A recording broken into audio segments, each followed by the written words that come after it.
ՔՊԱ-ական Ռոմանոս Պետրոսյանը հեծի ժամանակավոր պաշտոնակատարի աշխատանքը ստանձնելուց հետո հարցախույզ է սկսել նոր աշխատավայրի կենտրոնական ապարատում։ Հերթով մեկ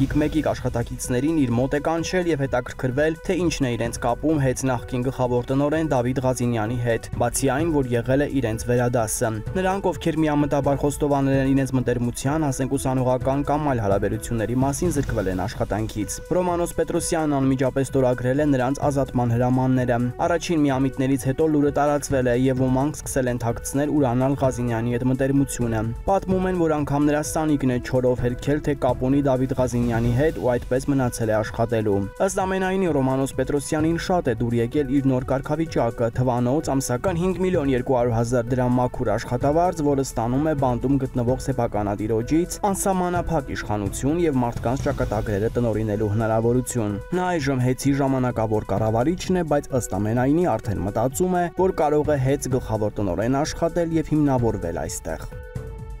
Մի քանի օր է ՔՊ-ն ողջ կազմով ծանր մարտեր է մղում նախկին ՄԻՊ Արման Թաթոյանի դեմ։ Վերջինս հայտարարել է, որ քաղաքական հայտ է ներկայացնում, ձևավորում է կուսակցություն, մասնակցելու է ընտրություններին եւ հավակնում է ՀՀ վարչապետի պաշտոնին։ Մեր տեղեկություններով իշխանական թիմին հրահանգ է իջեցվել օրորոցում խեղդել ընդդիմադիր ցանկացած քաղաքական նոր ուժի ծնունդ։ Կարևոր չէ, թե այդ ուժն ինչ շանսեր ունի։ Եթե շատ աննշմար է, նրան փչացնելու գործը կարող են անել ֆեյքերը։ Եթե մի քիչ ծանրակշիռ է, ՔՊ հրետանին։ Բացի այդ 2026 թվականի ընտրություններից առաջ խնդիր է դրվել չեզոքացնել բոլոր ընդդիմադիր համայնքներն ու համայնքապետերին, եթե հնարավոր է ազատվել նրանցից, եթե ոչ հնազանդեցնել, հպատակեցնել։ Պատահական չի այս օրերին Վարդան Ղուկասյանի դեմ արշավը։ Իշխանությունն այլևս ոչ մի բանի առաջ չի կանգնում, կարող են կալանավորել համայնքապետին, նրա որդուն, զինակիցներին, առաջիկայում հալածանքներ սկսել այլ հայտնի ու ազդեցիկ դեմքերի, այդ թվում ՀՀԿ-ական պատգամավոր Մարտուն Գրիգորյանի նկատմամբ։ Իդեպ անցած շաբաթ Նիկոլ Փաշինյանն ԱԺ-ում ակնարկեց, որ օրենքում այնպիսի փոփոխություններ պետք է կատարվեն, որ թափանցիկ դառնա կուսակցությունների ֆինանսավորումը։ Ով է ֆինանսավորում մյուս կուսակցություններին, ինչ աղբյուրներից են ֆինանսավորում։ Այս հարցերը պետք է օրենքով կարգավորել։ Ընտրություններին մասնակցելու հնարավորություն տալ-չտալու հարցը ընդհանուր բարձրանում, կոնսպիրատիվ կառույցները պետք է գնան եւ կոնսպիրացիայով զբաղվեն, հրահանգ իջեցրեց նա։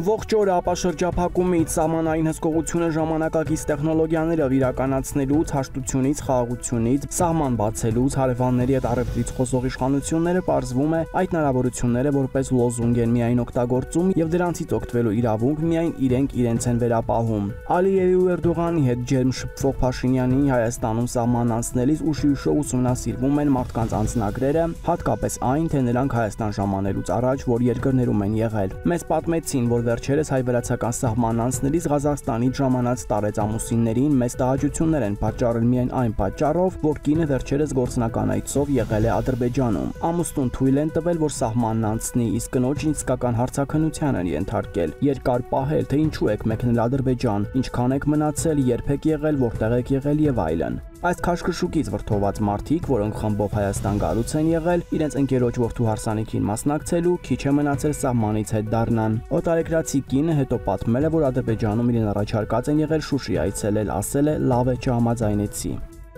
Իշխանությունը քաղաքական հակառակորդների դեմ պայքարի ոչ մի ձևից չի խորշում։ Ձերբակալություններ, ընդդիմախոսներին վարկաբեկող հրապարակումներ, մանր-մունր վատություններ, օրինակ մեքենաները տուգանային հրապարակ տանել, ուղեկցողներին ասֆալտին փռել, զենք փնտրել եւ այլն։ Քանի որ մեր ձևով շարժման համակարգող Նարեկ Կարապետյանը սկսել է մարզային այցելություններ կատարել եւ նրան մարզելու բավականին լավ են ընդունում, իշխանությունը որոշել է ամեն գնով փչացնել այդ այցերը։ Նախորոք պարզում են, թե որ մարզ, որ գյուղ է պատրաստվում գնալ Կարապետյանը եւ տեղի ԿՊԱ-ականներին ուղարկում են տնետուն։ Նրանք բնակիչներին հատ-հատ զգուշացնում են, եթե դուրս գաք մասնակցեք Նարեկի հետ հանդիպմանը, լուրջ խնդիրներ կունենաք։ Նպաստը կկտրենք, աշխատանքից կհանենք, երբեմն էլ անորոշ են ասում կփոշմանեք։ Դատելով մեր ձևով շարժման հրապարակած տեսանյութերից, մարդիկ սկսել են ավելի քիչ վախենալ այս սպառնալիքներից։